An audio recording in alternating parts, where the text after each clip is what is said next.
Satu presentation sekarang, apa yang research kita ada buat tentang pura, tentang temples, and bagaimana kita boleh sekarang menubuhkan satu cara, satu plan ya, untuk bahawa pura kami juga menjadi satu tempat pendidikan untuk orang-orang miskin, supaya dalam 10 tahun, kalau kita ambil budak yang 7 tahun, kami membagi dia pendidikan tiap-tiap hari di pura itu. Lepas sekolah, dia boleh pergi sekolah yang biasa.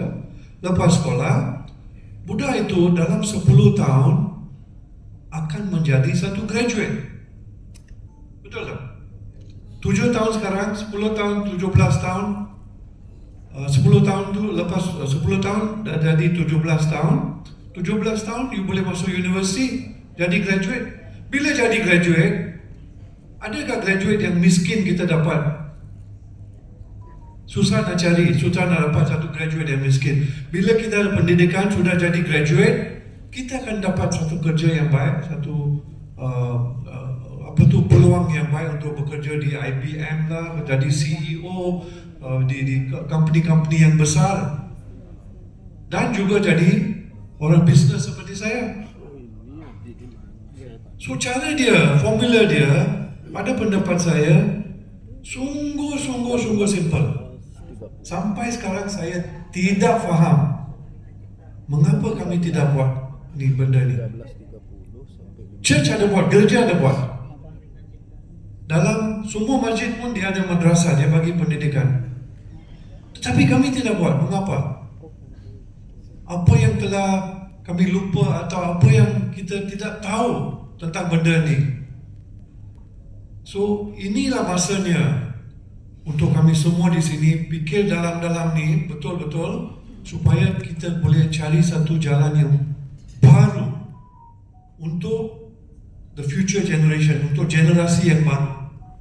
Benda ni kita telah mulakan dalam Malaysia 5 tahun yang lalu. So, saya berdiri di sini bercakap dengan you bukan satu teori, tetapi satu benda yang kita sudah buat dalam 5 tahun yang lalu di Malaysia.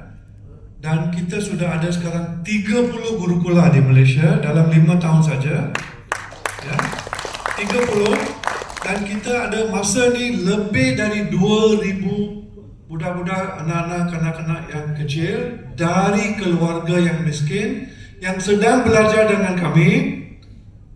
Dan dari kanak-kanak itu, masa ni sekarang 16 budak-budak, kanak-kanak itu sudah masuk dalam universiti dalam masa yang kecil saja.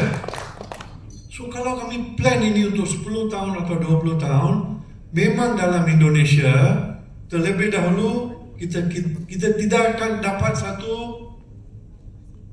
budak Hindu yang miskin. Dan kalau kami tolong semua orang, boleh jadi dalam 10 tahun atau 20 tahun, seperti di Finland, seperti di Jepun, seperti di Korea, seperti di Germany, you tidak boleh dapat orang miskin. Mengapa? Kerana semua mereka diberi pendidikan dari kecil saja. Itu formula simple kan? You pergi ke Jepun, siapa yang pernah pergi ke Jepun? You boleh dapat satu orang miskin di Jepun ke? Tidak ada. You pergi Korea, you pergi Finland, you pergi Denmark, there are no poor people. Why?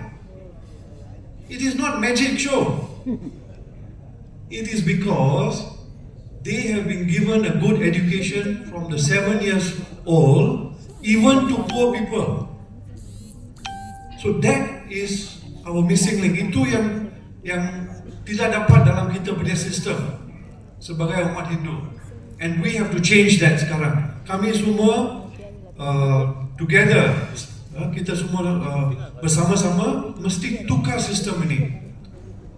So saya akan tunjuk tentang kita punya Hindu Temple, a center of excellence, dan bagaimana kita boleh introduce sistem di temple atau di luar temple, tidak apa. Kalau temple committee dia tidak cooperate dengan kita, dia kata oh susah lah, tak boleh lah, itu tak, tidak apa. di luar temple kita akan ambil satu tempat dan buka satu gurukula di sana. Itu yang apa yang kami buat di Malaysia masa ni. So dalam masa ni kita sudah buka 2